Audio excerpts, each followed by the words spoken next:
nesse vídeo eu vou mostrar uma série de evidências de que não somente os dinossauros conviveram com os humanos, como eles também sobreviveram ao dilúvio descrito ali na Bíblia e permaneceram vivos ali durante muito tempo. Então seja bem-vindo ao canal Pesquisador Cristão. Eu sou o pastor Monteiro Júnior e aqui nesse canal nós estamos desvendando e defendendo os enigmas da nossa fé.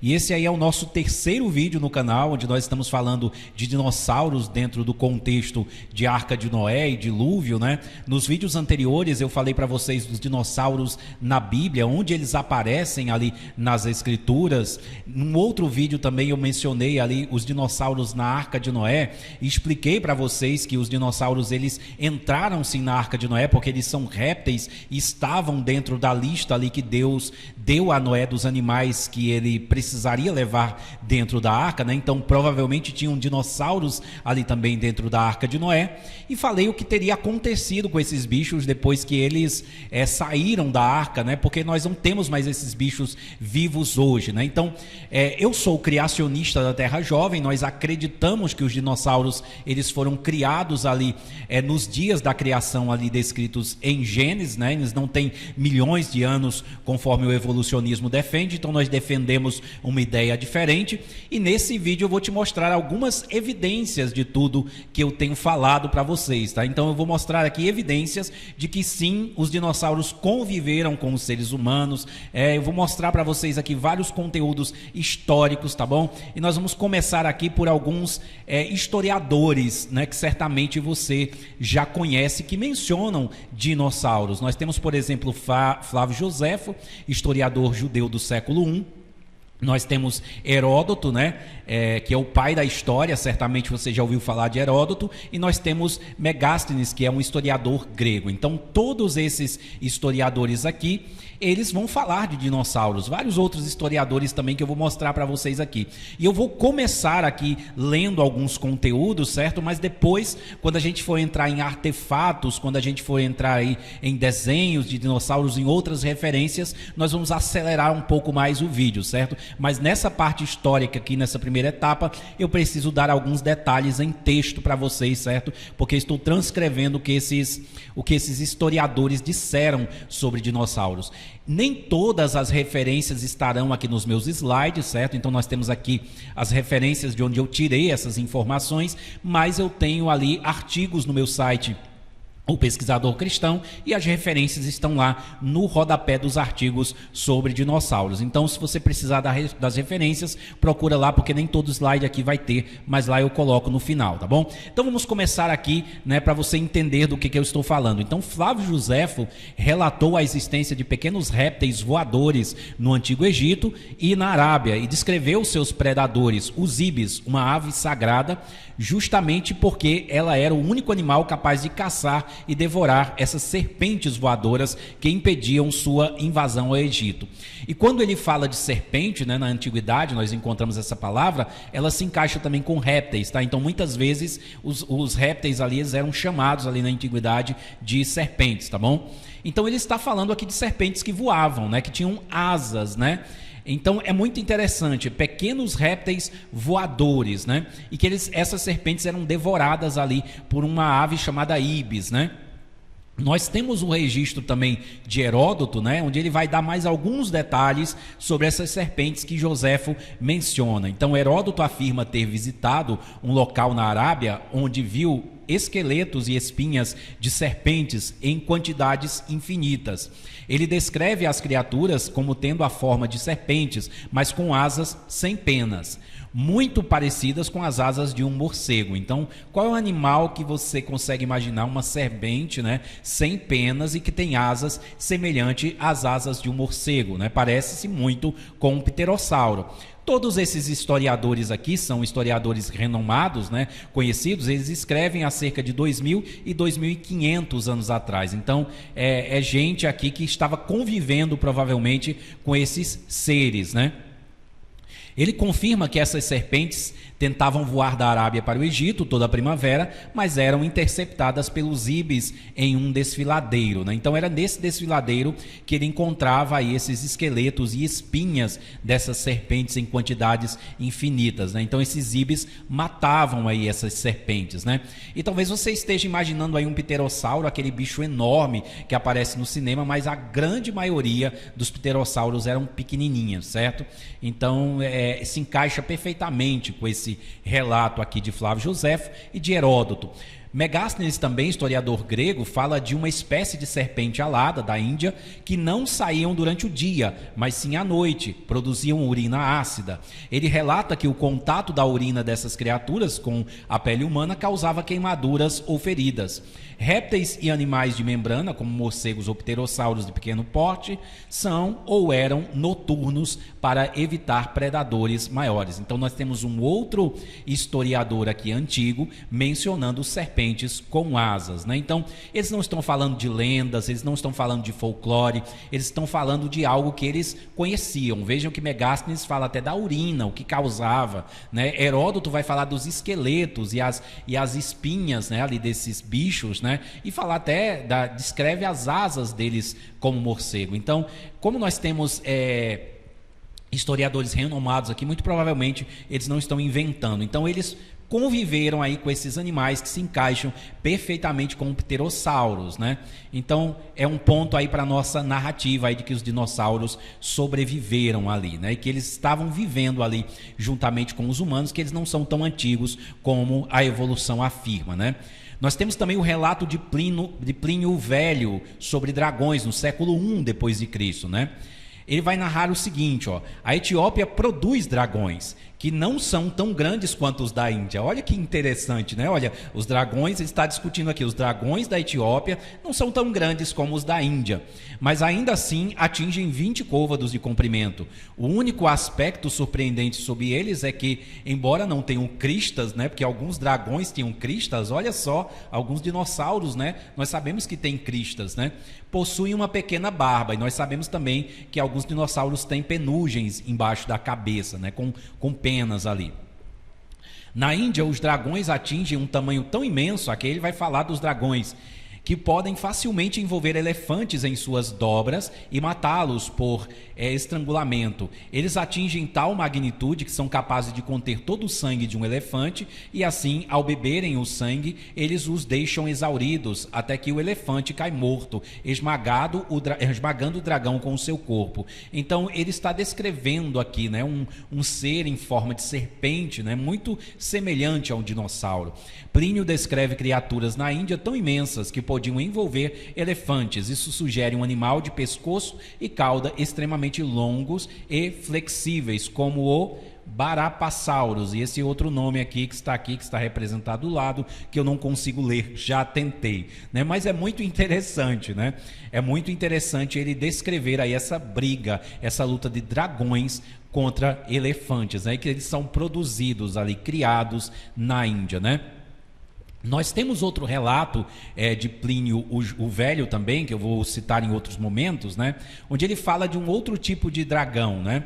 Ele diz o seguinte: é um fato bem conhecido que no rio Bagradas, na África, durante a guerra contra Cartago, uma serpente de 120 pés de comprimento foi morta por Atílio Régulo, o general romano, fazendo uso de balistas e outros engenhos de guerra, como se estivessem sitiando uma cidade. Então, olha só, era um animal tão grande que eles tiveram que usar armas de sítio ali, né? Aquelas que eles usavam para sitiar cidades. Eles usaram balistas ali para poder atingir ali a criatura, porque era uma criatura monstruosa e resistente e grande, né?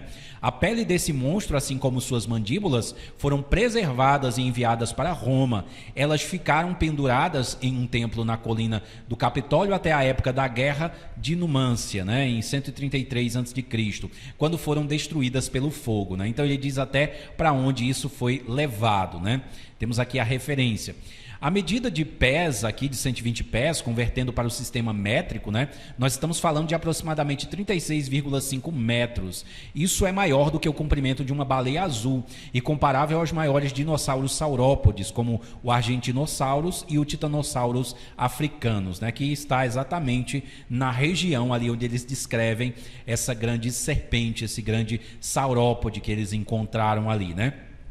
Existem 4 registros de historiadores renomados sobre este acontecimento, né? De Tito Livio, o maior historiador de Roma, também registrou isso aí, Valério Máximo, historiador e retórico, Dião Cássio, historiador e cônsul, e Paulo Orósio, historiador e teólogo. Então, dificilmente essa narrativa aqui ela vai ser uma narrativa mentirosa, né? Porque são historiadores de peso e nós temos mais de uma fonte dizendo que eles enfrentaram esse grande réptil ali naquele rio, né? Então, muito provavelmente isso aí era um dinossauro que eles enfrentaram, né? E um dinossauro muito grande, né? Nós temos também o dragão da caverna de Alexandre o Grande, né? Narrado aqui por Cláudio Aélio, né? Aeliano, do século II, né? Que era um naturalista romano.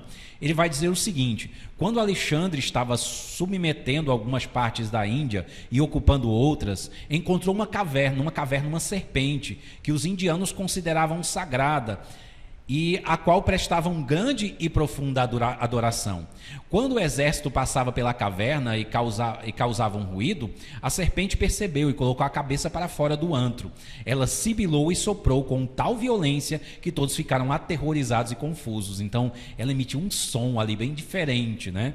E, de fato, dizia-se que ela tinha 70 côvados de comprimento, embora apenas a cabeça fosse visível. Seus olhos eram do tamanho de um grande, redondo escudo macedônio. Nós temos a referência aí, né? E nós temos outras lendas históricas também de que os indianos eles adoravam répteis, dinossauros ali em cavernas, né? Para o evento do dragão da caverna de Alexandre o Grande, né, temos pelo menos 3 fontes principais da antiguidade que corroboram o encontro. Cláudio Aeliano, Estrabão, geógrafo e historiador, e Onéscrito, historiador de Alexandre. Então temos 3 fontes também narrando de uma outra maneira esse encontro aqui de Alexandre o Grande com o que parece ser um dinossauro, né, e que emitia um tipo de som, né? Nós sabemos que alguns dinossauros emitiam sons também. Dificilmente era o sibilar de uma cobra, porque o sibilar de uma cobra praticamente não emite som, né? Mas vamos prosseguir, né? O relato de Estrabão, baseado nos generais de Alexandre, ele vai falar aqui, né? Vai nos dar mais detalhe, né, sobre esses animais. Perto da montanha Emodos, disse que se encontram serpentes de dimensões incríveis, de 80 côvados de comprimento e de tal grossura que poderiam engolir um veado e um touro inteiro. Nearco diz que Alexandre viu uma serpente de tal tamanho que tinha 30 côvados, aproximadamente 14 metros. E que os indianos as criavam e as mantinham em cavernas onde eram alimentadas e adoradas como deuses, né? Então, nós temos essa referência. E agora eu coloquei uma curiosidade aqui, né? O Isisaurus é um titanossauro indiano com um pescoço excepcionalmente curto e grosso e pernas robustas. Seu tamanho é de 14 a 15 metros. É perfeitamente compatível com o relato de Nearco. A Índia é um dos poucos lugares no mundo onde os tamanhos relatados pelos historiadores de Alexandre, 14 a 35 metros, né? 36 metros, batem exatamente com a escala dos fósseis encontrados no mesmo solo. Então veja bem, na Índia nós temos fósseis, certo? De animais desse tamanho aqui, né? De isissauros e titanossauro indiano, né? Olha só que interessante, né? É muito interessante que aquilo que eles narram, né, no contexto histórico deles ali, vai se encaixar com aquilo que nós estamos descobrindo hoje. Então é muito provável que isso que Alexandre viu ali seja realmente esse dinossauro aí indiano, né? Mas vamos prosseguir aqui, né? Nós temos o relato aqui desse fato anterior que eu mencionei aqui, né? Do dinossauro, né? Nós temos aqui o dragão de Régulo, né? Que é mais uma versão relatado pelo historiador romano Dião Cássio no século II e preservado pelo monge São João Damasceno. E ele vai dar um detalhe interessante aqui no final, e foi por isso que eu coloquei o relato dele, né? No século no século VIII. Ele conta que durante as guerras púnicas, um dragão surgiu atrás das fileiras do exército do cônsul romano Régulo, na África, né? Aquele lá que apareceu lá no Rio, né? Os soldados romanos mataram e esfolaram a criatura, enviando sua pele como troféu diretamente ao Senado romano. Por ordem oficial do Senado, a pele foi medida, totalizando 120 pés de comprimento, aproximadamente 36 metros, né? Até aí a mesma narrativa. São João Damasceno insistia que tais criaturas eram meros répteis biológicos, combatendo a ideia de que possuíam poderes mágicos ou origem sobrenatural, como se acreditava na época. Então veja, mesmo naquela época, esses animais, pela sua grandiosidade, eles já eram meio que mitificados, né? Já eram meio colocados aí em lendas, né? Eles já achavam que era algum tipo de deus, porque realmente um dinossauro ele é fascinante, né? Hoje a gente assiste os filmes de dinossauro no cinema e a gente fica assim fascinado por esses bichos, né? Então imagina aí a reação que esses bichos aí deviam causar nas pessoas, né? Tanto é que São João de Damasceno insistia que tais criaturas eram meros répteis biológicos, eles não eram iguais aos outros répteis, né? Porque eles eram enormes, mas eles eram simplesmente répteis, não eram uma forma de Deus ou uma criatura mítica. Talvez por conta desse imaginário que foi construído aí de dragões, né? De seres sobrenaturais, que nós temos algumas lendas aí, quando na realidade eram dinossauros que aqueles povos estavam convivendo ali com eles, né?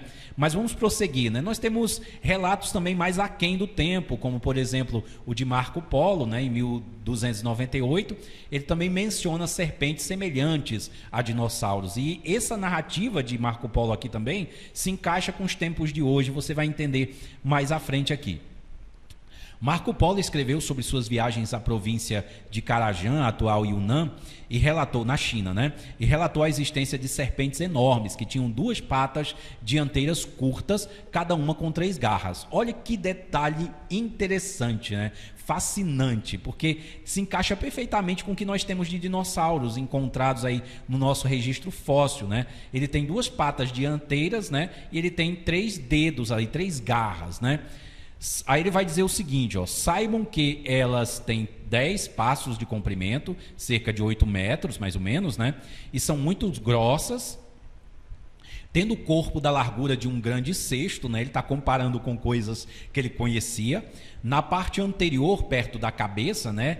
Elas têm 2 patas curtas, que não tem pés, né? Ou seja, não tem aquele formato de pé, é como uma garrinha, né? Mas apenas 3 garras. A cabeça é muito grande, os olhos são ainda maiores que um pão de 4 denários, né? E muito brilhantes. As mandíbulas são largas, né? Então olha só para o desenho desse bicho aqui. O suficiente para engolir um homem. Os dentes são enormes e afiados e toda a sua aparência é tão formidável que nem o homem, nem qualquer tipo de animal pode se aproximar delas sem terror. Então são criaturas muito interessantes, né? Essas serpentes que ele está narrando aí, né? Nós temos curiosamente aqui o Vale dos Dinossauros em Lufeng, né? A província de Yunnan, o antigo reino de Karajan, mencionado por Marco Polo, no sudoeste da China, é um dos locais mais ricos do mundo em fósseis de dinossauros, especialmente na região de Lufeng, conhecida como a Terra dos Dinossauros. Olha que curioso, Marco Polo encontrou um dinossauro lá e esse lugar é conhecido hoje como a Terra dos Dinossauros. Que coincidência, né? Mais de 120 fósseis e diversas espécies de 190 milhões de anos foram descobertas lá.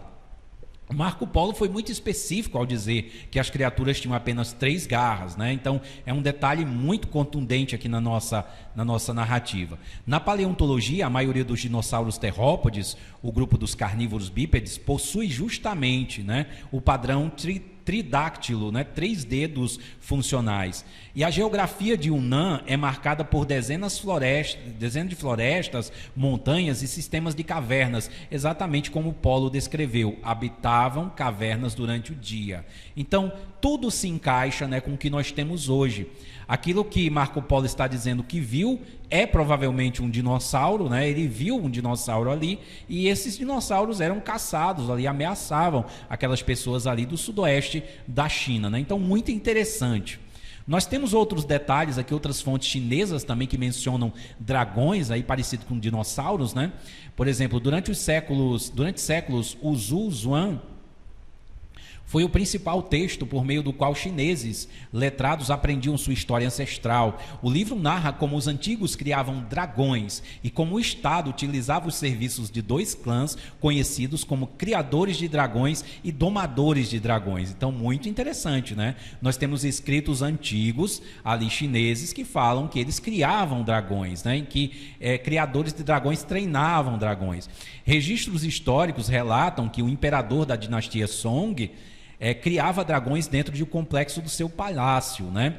O pintor de paisagens chinês da dinastia Ming, Wu Bin, serviu por um tempo como secretário do imperador. Entre suas pinturas está uma obra intitulada 18 Arthas, um pergaminho feito com tinta e cores que mostra dragões chineses puxando carroças. Então se encaixa também com a ideia de que eles treinavam dragões. Não sei se para guerra, não sei se para alguma apresentação, mas é muito interessante. Nós encontramos isso ali no Oriente, né? Nós encontramos aqui na China, nós encontramos em vários países do mundo também, na cultura egípcia e em várias outras culturas nós temos a figura de dragões, e nas lendas europeias também nós temos essa figura aparecendo aí em muitos momentos como animais reais, né?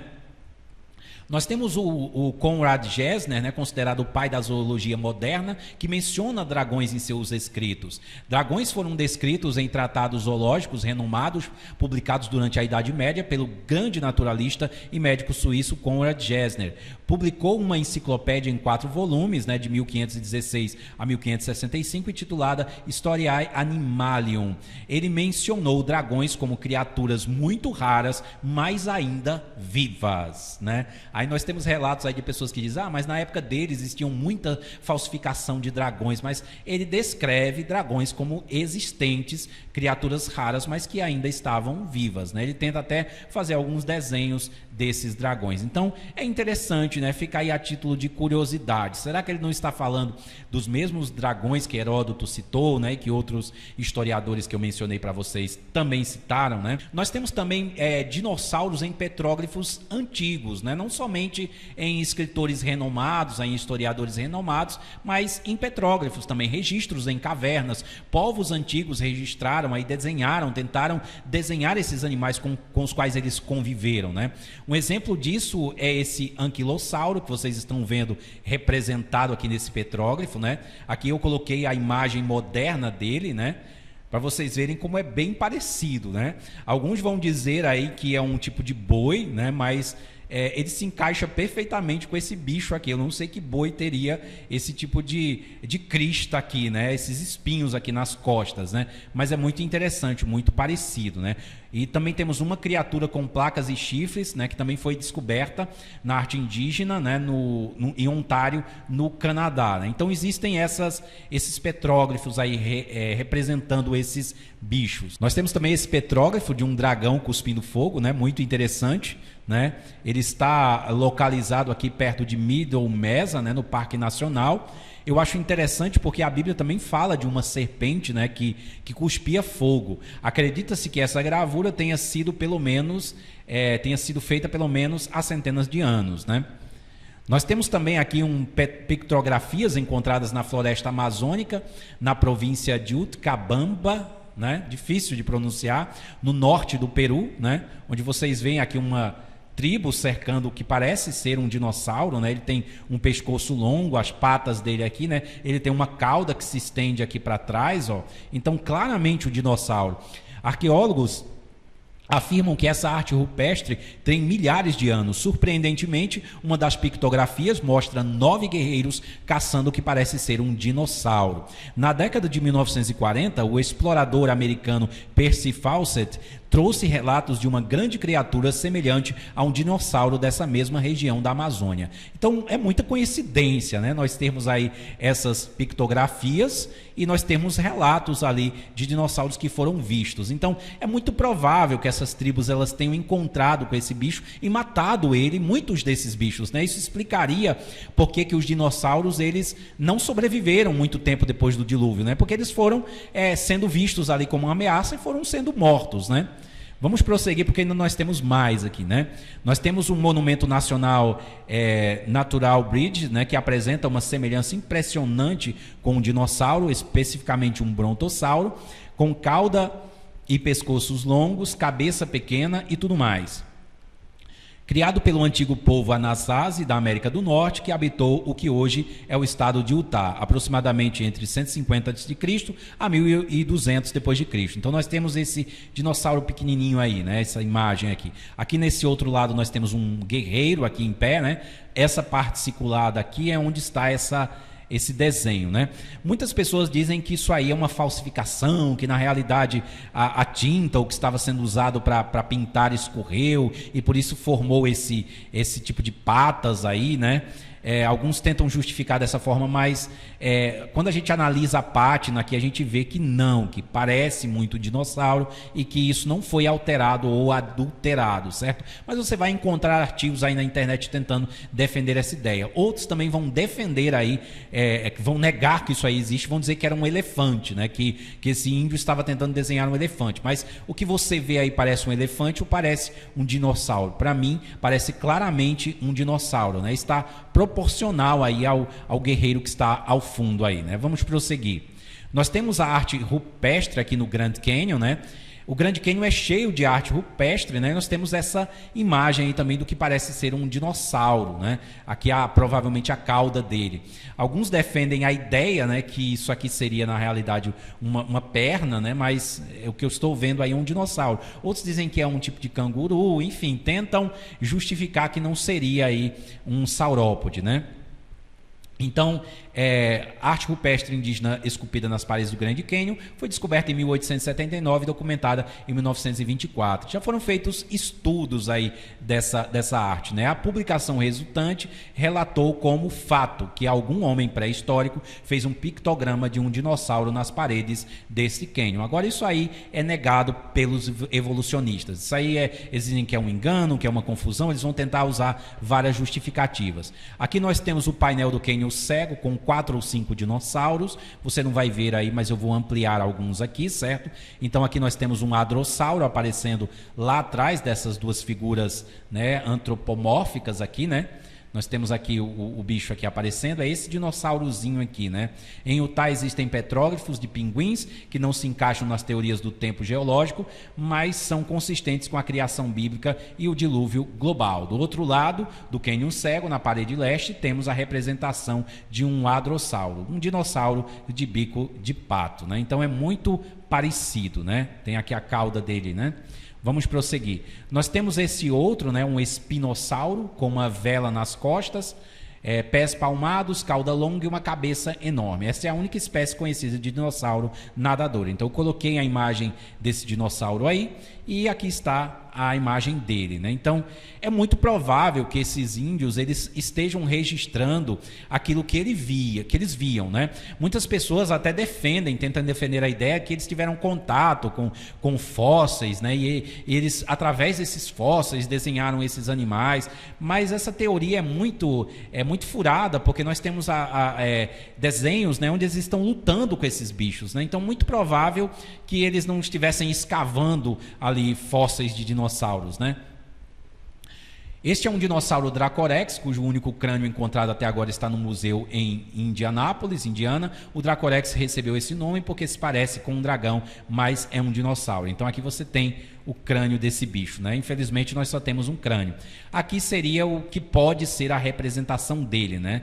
Veja que tem uma espécie de crista aqui com os espinhos. Não sei, pode ser que seja, né? Isso aqui está a título de curiosidade. Mas que bicho seria esse, né? Não sei. Vamos lá. Nós temos esses outros petróglifos de Springfield, né, que parecem dragõezinhos aqui, né? O petróglifo abaixo foi descoberto em 2012 por Jeremy Springfield em uma viagem, né, a Hidden Mountain, nos arredores de Los Lunas, Novo México, né? Então é interessante, o desenho está localizado em uma saliência isolada e inacessível, perto de um petróglifo de veado muito nítido. O que os antigos povos Pueblo pretendiam representar, senão provavelmente um dinossauro vivo que conheciam naquela região, né? Então, se você tem representação de outros animais, né, por que você teria representação de dinossauros se eles não tivessem convivido ali com esses bichos, né? Porque isso aqui é claramente um dinossauro, né? Veja o pescoço dele como é longo, veja a cauda dele como é longa, né? Então não se parece com outros bichos, né? Esse aqui é um muito interessante também, eu coloquei até aqui o dinossauro Triceratops do lado, né? No Grand Canyon nós temos vários outros desenhos ali no Grand Canyon. Eu não pude trazer todos eles para vocês aqui, mas eu tenho e-books lá no site Pesquisador Cristão, onde eu coloco tudo isso aqui que vocês estão vendo, certo? E também tenho artigos onde eu coloco também algumas imagens que vocês não vão ver aqui. Esses petróglifos são atribuídos aos índios Fremont, encontram-se no condado de Montrose, Colorado, e parecem representar um Triceratops, incluindo os 3 chifres característicos e a gola no pescoço. Então, olha só como se parecem, né? Parecem mesmo, né? Tem até os 3 chifres aqui, né? Bem parecido, muito fascinante, né? Bom, agora que nós vimos, né, esses desenhos de dinossauros, né, nós temos também artefatos de povos antigos. Nós não ficamos só na narrativa histórica, né, nos registros históricos, nos desenhos ali nas cavernas, nos paredões de pedra, mas nós também temos aí artefatos, que eu vou mostrar alguns para vocês aqui. Esse aqui é bem famoso, bem conhecido, né, onde nós temos a imagem de um estegossauro, né, que vocês estão vendo, né?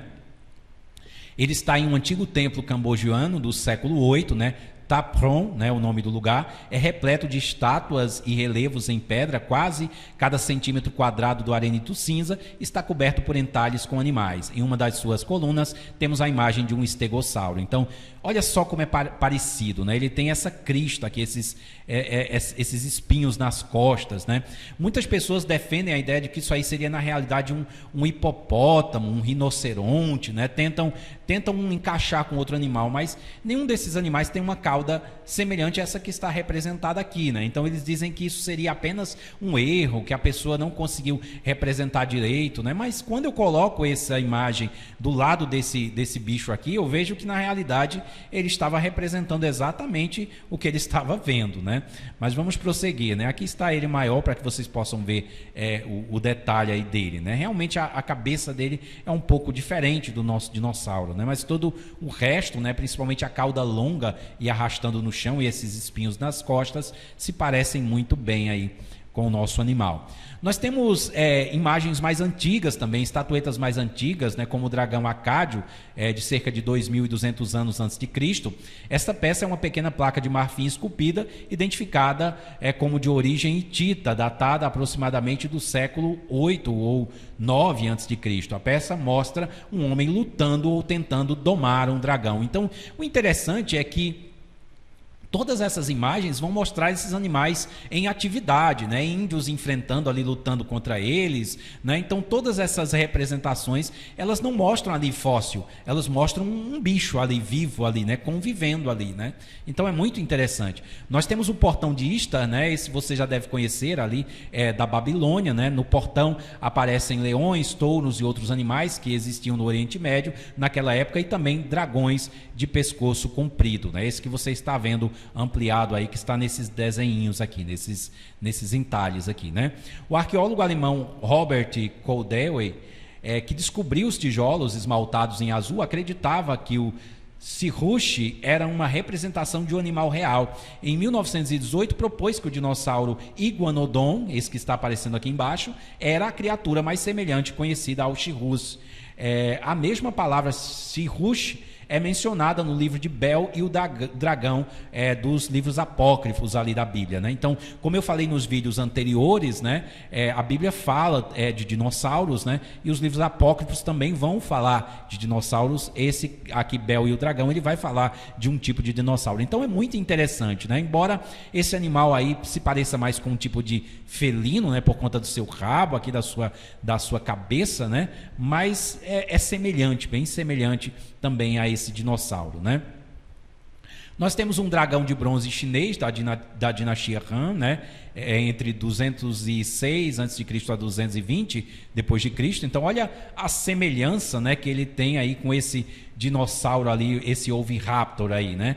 É difícil você olhar para esse bicho aí e não achar que ele está representando aí, né, esse tipo de dinossauro, né? Porque a cabeça é o bico, a crista, ele tem uma crista também, né?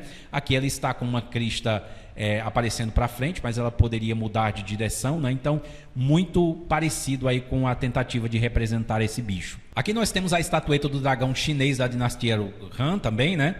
Olha só, comparado aqui com esse com esse Euroraptor aqui, né, ou Gallimimus, né? Olha só como ele se parece aí com esse dinossauro. Então, até as garras aqui da frente, os bracinhos curtos, né? A forma aqui dos pés dele aqui, né? Igual a do dinossauro, né? Essa anatomia aqui é muito parecida. Então, dificilmente alguém faria algo assim sem ter acesso ao bicho, né? Porque é muito provável ele estava representando aquilo com o que ele já tinha encontrado ou convivido ali, né? Nós temos esse outro aqui que parece um ceratossauro, né? Também estátua de dragão da dinastia Shang, de 2000 anos antes de Cristo, né? Aqui vemos uma figura de dragão Yangdiao, né? Em Celadon, na dinastia Shang, né? Então, atualmente encontra-se no museu, né? Então, esta peça apresenta uma enorme semelhança com um dinossauro ceratossauro. Então, é muito parecido, né? Ele tem até os chifrezinhos aqui em cima da sua cabeça. Então tem como a pessoa que fez isso aí não ter visto, né, esse bicho, né? Nós temos aqui uma outra caixa ornamental chinesa também com saurópodes aqui ornamentando ela, decorando ela. Veja que eles parecem que não têm asas aqui, né? São como dinossauros. Nós temos esses artefatos da cultura Hongshao, né, de 4.000 anos antes de Cristo da China. Tem como você olhar para a imagem dessa estatueta aqui do lado e a representação desse dinossauro e dizer que não é o mesmo bicho, né? Porque ele tem essa crista aqui, essa coroa aqui atrás, né? Tem esse chifre aqui no meio, aqui ele só está um pouquinho mais para cima, né? Mas é muito semelhante. Quem fez isso aí provavelmente estava olhando aí para um bicho real, né? Nós temos essas outras estatuetas aí de 4.000 anos, né, também, onde você vê claramente que esse dinossauro pode estar sendo representado aqui, né? Ó, você está vendo que é bem parecido aqui.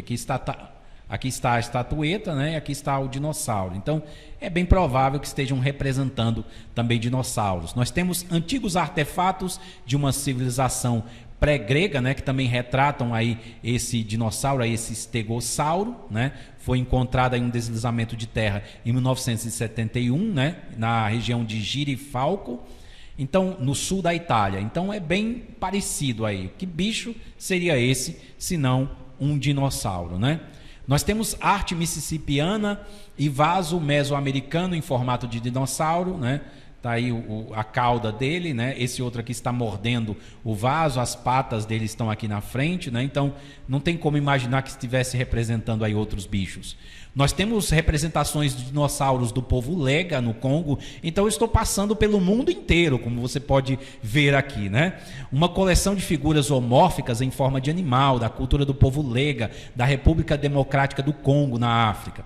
A região onde o povo Lega vive faz fronteira com as densas florestas e pântanos, onde há séculos circulam relatos sobre o Mokele Mbembe, uma criatura que muitos descrevem como um saurópode vivo. Então, lá naquela região, eles têm a lenda de um dinossauro vivo até hoje, né? O Mokele Mbembe, que é um bicho que eles dizem que vive lá num pântano, né, e que se alimenta de algumas frutinhas. É um lugar onde tem uma umidade muito baixa, né, que eles descrevem como um bicho difícil de se pegar, até de se ver, né? E quando fizeram alguns desenhos, mostraram desenhos de dinossauros para eles disseram que aquilo ali era o Mokele Mbembe. Então, várias pessoas já foram tentar procurar esses dinossauros aí, alguns até disseram que avistaram, mas até agora nós não temos nada real disso aí. Mas é interessante, né, as imagens que eles fazem aí de bichos aí, né, se parecem muito com dinossauros, né? Nós temos essa estátua aí de 2 dinossauros, né, que está no Museu Arqueológico Nacional da Bolívia, La Paz. Possui 2 estatuetas de dinossauros douradas provenientes de Tiahuanaco, né? Eu já ouvi algumas pessoas dizendo que isso aí era uma representação de canídeos, de cachorros, né? De algum tipo de lobo. Você acha realmente que isso aí representa algum tipo de lobo ou que isso aí representa realmente um dinossauro, né? Então, se eu colocasse essas 2 imagens aí do lado de dinossauros, eu estaria realmente, elas se encaixariam melhor com dinossauros do que com lobos. Nós temos uma possível representação de um dinossauro feita por uma tribo africana do século XIX, né? A foto ao lado, que mostra uma estátua da tribo Dogon, no Mali, no século XIX. Ao compararmos com uma reconstrução moderna de um Griposaurus, a partir de fósseis, os animais parecem semelhantes, né? Então aqui eu coloquei as comparações para vocês observarem aí, né? Eu já vi algumas pessoas defendendo que isso aí era uma tartaruga. Você acha que uma tartaruga realmente é desse tamanho, né? Então o cara está montado em cima do bicho, né? E também essa cauda aqui, ela está muito longa para ser uma tartaruga. Nós temos artefatos de chumbo escavados perto de Tucson, Arizona, na década de 1920, com entalhe de um dinossauro. Então, entre os artefatos guardados na Sociedade Histórica do Arizona, encontra-se uma espada com uma gravura de um dinossauro. Se você aproximar aí o vídeo, você vai conseguir ver aqui o pescoço dele, né? Mas eu circulei ele aí para você ver direitinho o desenho de um dinossauro. Então, interessante isso, né? Nós temos cerâmicas e tapeçarias encontradas em túmulos da região de Ica, né? Datados de 200 a 700 anos antes de Cristo, né? Então, o que é isso aqui nessa tapeçaria, né? Um tipo de dragão, né? Uma taça peruana pré-inca, né? Então aqui nós temos um tecido Paracas, a taça peruana com o dragãozinho aqui também, o manto têxtil Nazca, né? Belas cerâmicas e tapeçarias com as acima foram encontradas em túmulos da região de Ica, datados de 200 a 700 depois de Cristo, com um padrão repetitivo que lembra dinossauros. Então é muito interessante também que todas essas culturas, né, elas retratem esses bichos. Então imagina aí, se você vivesse uma cultura dessa, né, encontrasse com um dinossauro, você certamente seria marcado por aquela experiência e você passaria a reproduzir a imagem desses bichos, né? Então é até aceitável que essas culturas aí que provavelmente conviveram ou viram esses bichos ainda vivos, tenham registrado isso de alguma maneira, né? Aqui nós temos um artefato de Tiwanaku, um importante sítio arqueológico pré-colombiano na Bolívia. É reconhecido pelos estudiosos andinos como um dos mais importantes precursores do Império Inca. O vaso parece retratar dinossauros duelando e acredita-se que date de 500 a 1000 depois de Cristo, né? Então aqui está o corpo dele, né? A cabeça dele, e aqui tem as patas dele aqui embaixo, né? Então claramente também um dinossauro, né? Nós temos a pedra de Paracas com o dinossauro delineado, uma das pedras de Ica autenticadas, né? Então, as pedras de Ica são um pouco polêmicas, né? Muitas delas foram falsificadas, certo? Para vender ali para turistas, mas essa daqui é uma pedra que ela foi autenticada. Em 2015, 2016, uma pesquisa resultou em um artigo publicado em um periódico científico com revisão por pares, né?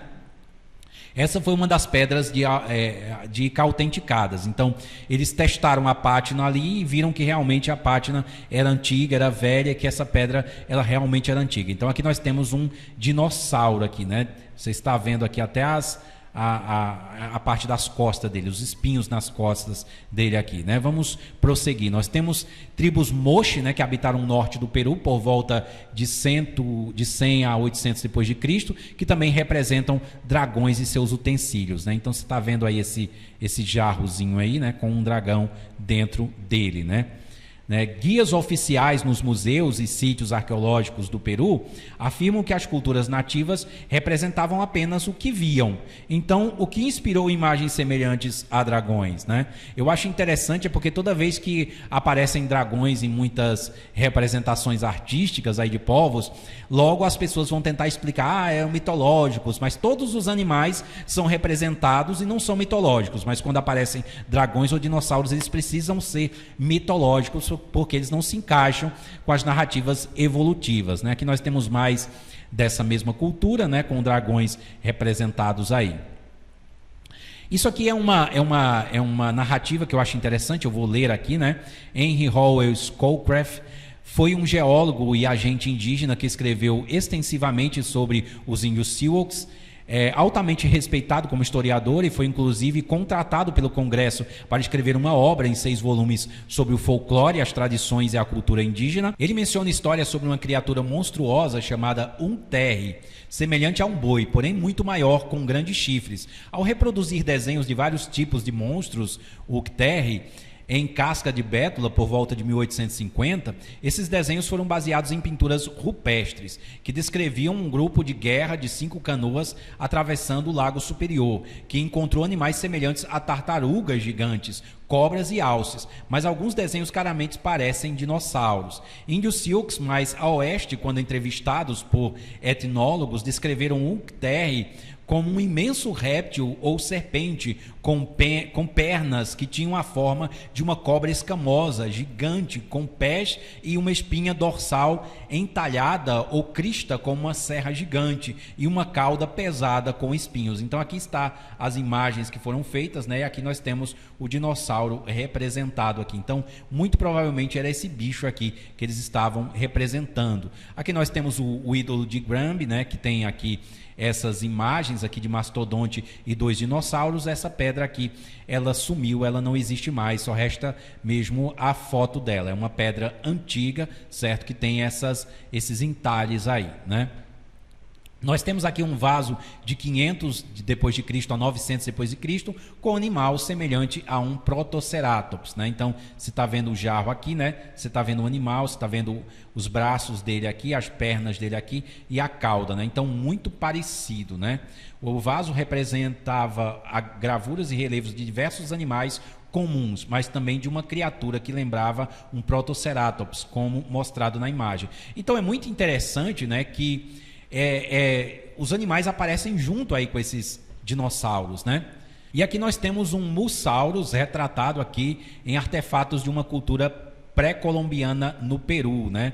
Que viveu aí aproximadamente de 1000 a 1450 anos depois de Cristo. Sua produção cerâmica era extensa e retratava animais comuns do cotidiano, como veados, camelídeos, cães e pássaros. Uma de suas estatuetas lembrava o Mussaurus, como mostra a figura, né? Então, comparando aqui essa estatueta aqui, né, parece realmente com esse tipo de dinossauro. Nós temos aqui um túmulo, né, de 6.500 anos, né, em Xixuipo, na China, que tem uma das representações mais antigas de um dragão, né, feito aí de conchas, né? Então, é muito interessante, né, porque eles estão em todas as culturas. Mas nós temos também dinossauros em pinturas e arte antigas, certo? Nós estamos vindo um pouquinho mais para cá no tempo, para demonstrar para você que esse registro aí da coexistência de dinossauros com humanos não está somente em artefatos, em narrativas históricas, mas também na arte, né? Foi registrado na arte. Por exemplo,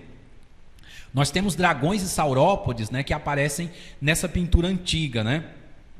A entrada dos animais na Arca de Noé, da série A História de Noé, feita pelo artista flamenco Michael Coxey, né, de 1499 a 1592, nele vemos dragões entrando na Arca de Noé. Então, olha só que interessante aqui, né? Você tem todos os bichos aqui na pintura, né? Mas você tem também dragões, tanto dragões com asas, né, como dragões sem asas. É interessante como o povo do passado, né, eles tinham essa ideia, né, de que os dragões ali, os dinossauros, né, vamos colocar dessa forma, eles vieram na Arca de Noé. Por que será, né?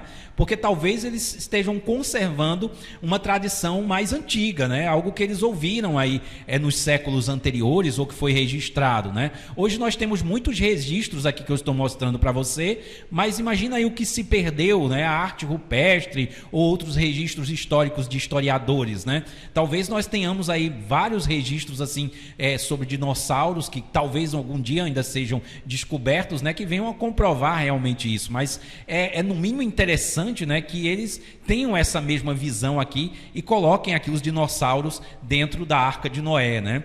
Nós temos essa outra pintura também, nessa tapeçaria, né? É a saída agora dos animais na arca, né? Também parte da série A História de Noé, feita por um mesmo pintor, né?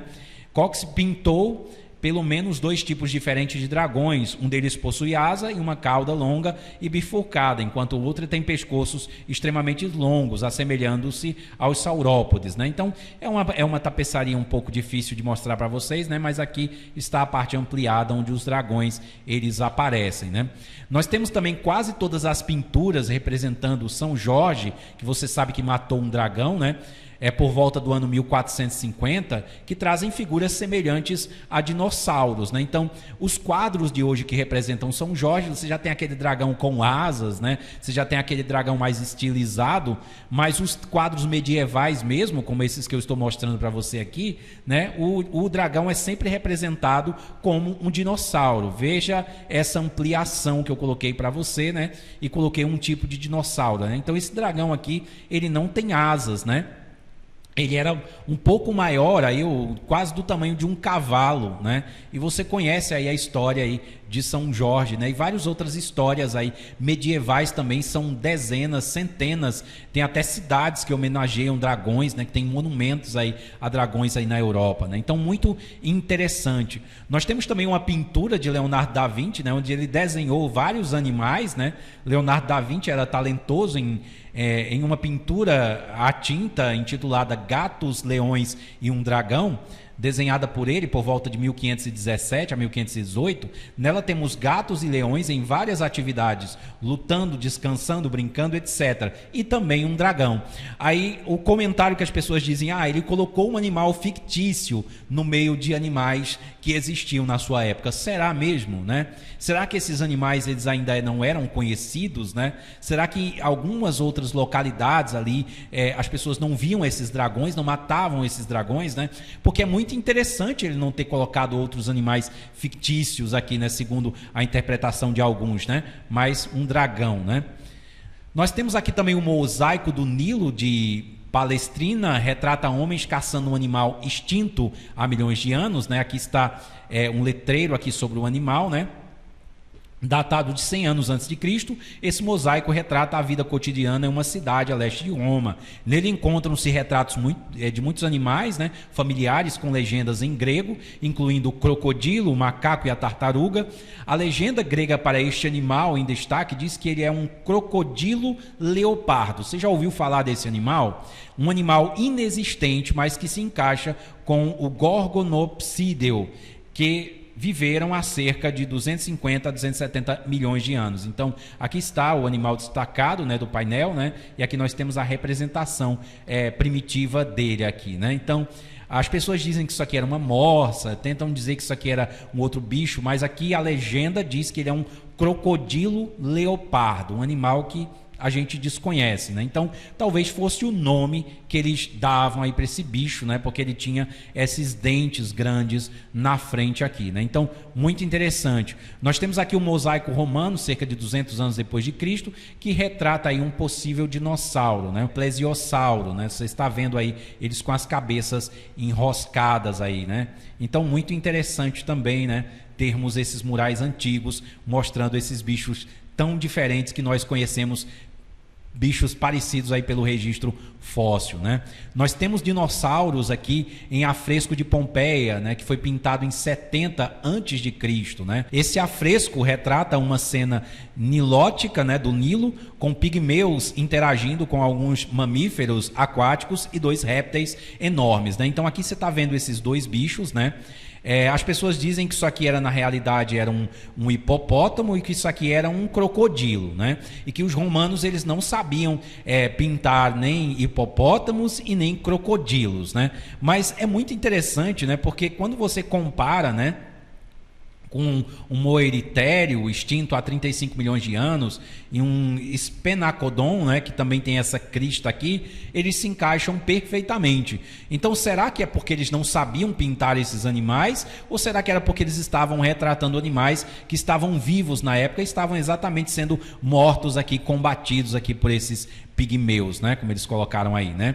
A alegação é o que Sphenacodon foi fortemente estilizado, ou caricaturado de forma deficiente, né? Então eles tentaram deixar o bicho mais diferente. Um problema óbvio com esse argumento é que os crocodilos não têm uma vela nas suas costas, e não é usual os artistas acidentalmente desenharem uma vela nas costas dos crocodilos, né? Então é bem interessante aí essa apresentação, né?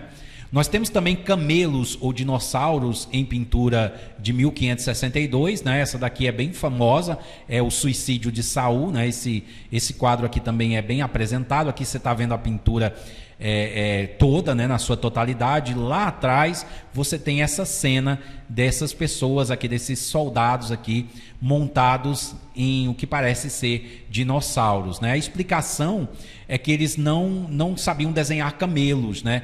Pintar camelos, né? Mas eles realmente se parecem com dinossauros. E aí, você acha que são camelos ou são dinossauros?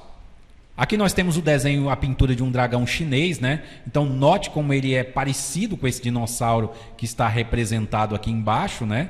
é muito parecido, né? Até a forma esguia que ele tem aqui, a cauda comprida, né? Então, muito provavelmente eles estavam tentando representar esse bicho. Aqui nós temos um dinossauro com bico de pato, né? Que aparece em uma tapeçaria na França também. Aqui nós retiramos o bicho da pintura para podermos comparar aqui, né? Veja a cabeça dele comparada com a cabeça de um dinossauro bico de pato, né? Então é um hadrossauro, um dinossauro com bico de pato, bem parecido. Na mesma tapeçaria nós temos esse Dracorex também, aparece em tapeçaria do século XVI, né? Aquele dinossauro que eu mostrei para vocês antes, que se parece com um dragão, né? Então é muito parecido com a cabeça dele aqui, né? Então, muito provavelmente era esse bicho, né? Que está retratado aqui como um dragão mesmo, né? Nós temos um desenho de um plesiosauro feito por um aborígene australiano, né? Então, eles desenharam ali um bicho que comeu uma mulher, né? E o desenho é exatamente esse que vocês estão vendo aí, né? Idêntico aí a um plesiosauro, né? Muito interessante. Essa aí é a lenda que eles têm lá do Iarro, né? Que é uma serpente aí que vivia em poços de água, né? Então, eles não têm conhecimento com a modernidade, eles não têm ideia do que é um dinossauro como nós conhecemos. E para a gente ir concluindo aqui, já ir caminhando para o final, né? Vou mostrar só mais algumas evidências para vocês, né? Porque nós temos representações aí dos dinossauros no período medieval, muitas representações, né? Muito interessantes, como por exemplo, esses dinossauros que estão decorando, né, essa tumba, né? Uma placa de latão medieval conhecida como Monumental Brass, que faz parte da tumba do bispo Richard Bell, localizada na Catedral de Carlisle, na Inglaterra. A peça data de aproximadamente 1496. Na placa vemos um par de criaturas que se parecem muito com os saurópodes, né? Então aqui estão desenhadas, aí elas estão escritas aí nessa placa, né? Aqui está a imagem maior para que você possa comparar aí com um dinossauro. Então isso aí com certeza é um dinossauro, né? Nós temos também o notrossauro em toalha de altar espanhola, né? Nós temos aqui, esta é a toalha do altar que adorna a Capela de São Jorge de Barcelona, já na Espanha, né? O que foi criado há 400 anos atrás, caracteriza São Jorge a matar um dragão. A comparação fala por si só. O Notossauros, supostamente extintos há milhões de anos, aparentemente habitavam os rios da Espanha há apenas alguns milhares de anos, né? Então aqui eu coloquei a representação moderna e fiz uma comparação com um bicho aí que ele está matando, né? Então muito parecido, né? Nós temos aqui mais uma vez a representação, né? Um afresco, né? Com um dragão, né? Muito parecido também. E nós temos esses dois aqui brigando, né? A igreja na Geórgia, construída no século XIV, apresenta figuras semelhantes a dinossauros brigando. A janela da torre cineira apresenta esculturas incomuns que lembram dois dinossauros, talvez em um combate de cabeças. No interior da igreja há um antigo ícone de São Jorge matando um dragão. São Jorge é venerado na República da Geórgia desde o século IV, né? O desgaste e a pátina destes dragões parecem combinar com o restante da construção, sugerindo que se trata de uma escultura original. Então é algo de época realmente. Então, muito interessante, né? Aqui nós temos alguns artefatos, né? Já estamos chegando no fim desse vídeo, né? Que são encontrados aí em castelos aí medievais, certo? Castelos franceses, né? Que tentam ilustrar salamandras que sobreviviam ao fogo, né? Então, olha só como esses bichos eles se parecem aí, desde a cabeça, né? Até as patas aqui com dinossauros, né? Nós temos mais representação aí. Então, essas figuras encontradas em vários castelos, igrejas e casas se parecem com alguns dinossauros, como o Baryonyx, por exemplo. Todas estas representações podem estar exemplificando um animal antigo conhecido na época. Então, é muito interessante, né, o fascínio dessas pessoas por esses dinossauros, né? Então, veja, eu só mostrei para vocês algumas evidências, certo? Porque senão o vídeo ia ficar muito longo. Ele já ficou longo, né? Eu tenho certeza que você cansou de ver essas evidências aí, mas nós passeamos por vários países diferentes, por várias épocas diferentes, né? Por vários locais na história. em várias áreas, na cultura, na arte, em todos esses lugares nós encontramos representações muito parecidas aí com dinossauros. Então, você acha realmente que isso é coincidência, né? Nós temos narrativas ali de historiadores dizendo que conviviam com esses bichos, nós temos ali estatuetas, imagens, desenhos, pinturas, lendas, né? Toda uma coletânea ali de evidências que estão mostrando que realmente esses bichos coexistiram ali com os homens. Então, o que pensar disso, né? Nós vamos simplesmente ignorar isso e dizer, não, isso era tudo folclore, isso era tudo lenda, né? Então,